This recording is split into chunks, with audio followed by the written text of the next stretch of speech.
ओम नमः शिवाय। सभी भक्तों को जय श्री राम। आज मैं आपको बताता हूँ कि नॉन वेज खाने वालों को क्या स्थिति होती है, क्या उन्हें पाप लगता है, क्या नहीं लगता है, नॉन वेज खाना चाहिए या नहीं खाना चाहिए।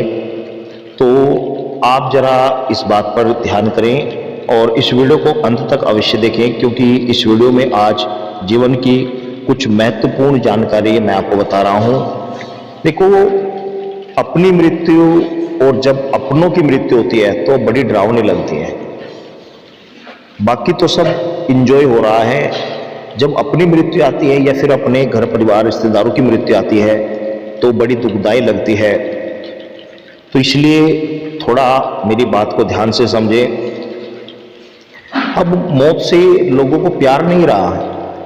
मौत तो हमारा एक स्वाद बन चुका है, जैसे कि बकरे का, गाय का, भैंस का, ऊंट का, सुअर का, हिरण का, तितर का, मुर्गे का, हलाल का, बिना हलाल का, ताजा बकरे का, भुने हुए, छोटी मछली, बड़ी मछली, हल्की आंच पर सिका हुआ, तेज आंच पर सिका हुआ। और मौत के ना जाने कौन कौन से अलग अलग रूप हैं, अलग अलग तरीके हैं जिन्हें लोग इस्तेमाल करते हैं। स्वाद का कारोबार मौत का कारोबार बना दिया है। मुर्गी पालन, मछली पालन, बकरी पालन, पोल्ट्री फार्म के नाम पर मकसद मतलब हत्या है टोटल, बस केवल हत्या है, उनका मकसद है केवल हत्या। अब तो स्लाइडर हाउस तक भी खोल दे गए हैं, वो भी ऑफिशियली। गली गली में नॉन वेज के रेस्टोरेंट, नॉन वेज के कारोबार खुलेआम चल रहे हैं। अब लोगों को मौत से और उसके कारोबार से, उनके कारोबार में इतनी दिलचस्पी है, उनकी मौत से इतनी दिलचस्पी है कि वो ये भूल ही जाते हैं कि उनको भी दर्द होता है। क्योंकि बस इतना है कि वो हमारी तरह बोल नहीं सकते, अपनी समस्या को वो बता नहीं सकते और अपनी रक्षा करने में वो असमर्थ हैं। उनकी असहायता को हमने अपना बल कैसे मान लिया, कैसी विडंबना है।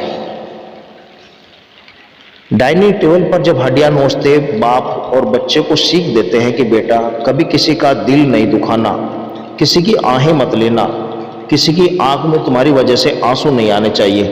बच्चों को झूठे संस्कार डालते बाप को अपने हाथ में वो हड्डी दिखाई नहीं देती जो इससे पहले एक शरीर था, जिसके अंदर पहले एक आत्मा थी और उसकी भी माँ थी, जिसे काटा गया होगा, जो कराया होगा, जो दुखी हुआ होगा, जो तड़पा होगा, जिसकी आहें निकली होंगी, जिसकी बद्दुआ भी निकली होगी। उस बाप को उसका ध्यान नहीं। कैसे मान लिया कि जब धरती पर अत्याचार बढ़ेंगे तो भगवान सिर्फ तुम इंसानों की ही रक्षा के लिए अवतार लेंगे? जरा सोच कर देखो, क्या आप ये अच्छा कार्य कर रहे हैं? वो भी तो उस ईश्वर की ही संतान है। जब हमारे कारण उनको मृत्यु के घाट उतारा जा रहा है, उनके शरीर को नोच नोच के खाया जा रहा है, तो फिर क्या भगवान उन्हीं केवल मनुष्य की रक्षा के लिए अवतार लेंगे? क्या वो मूक जो बोल नहीं सकते उस परमपिता परमेश्वर की संतान नहीं है?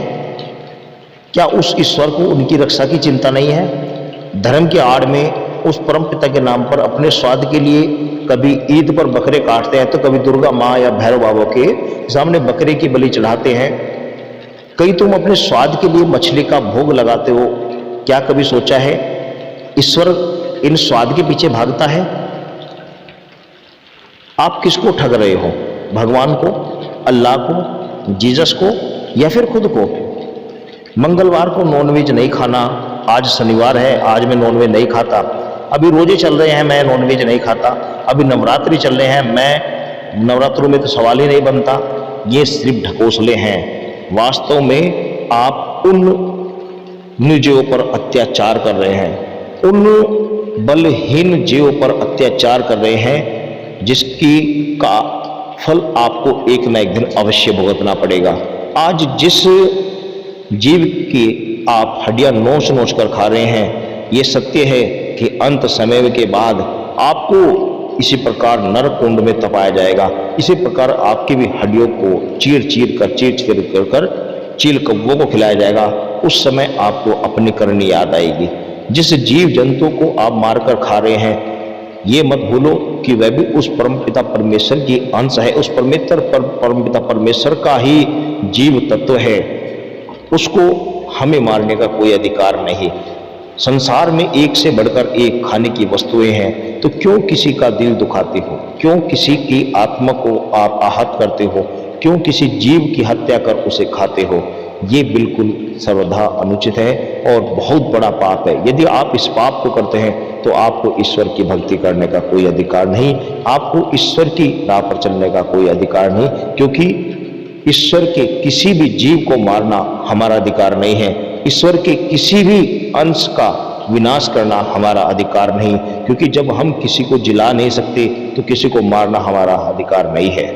तो आज से ही इस चीज का यदि एक भी व्यक्ति नॉनवेज खाना छोड़ता है तो मैं समझता हूँ कि मेरी इस वीडियो बनाने का जो संकल्प है, इस वीडियो बनाने का जो उद्देश्य है वह सफल हो जाएगा।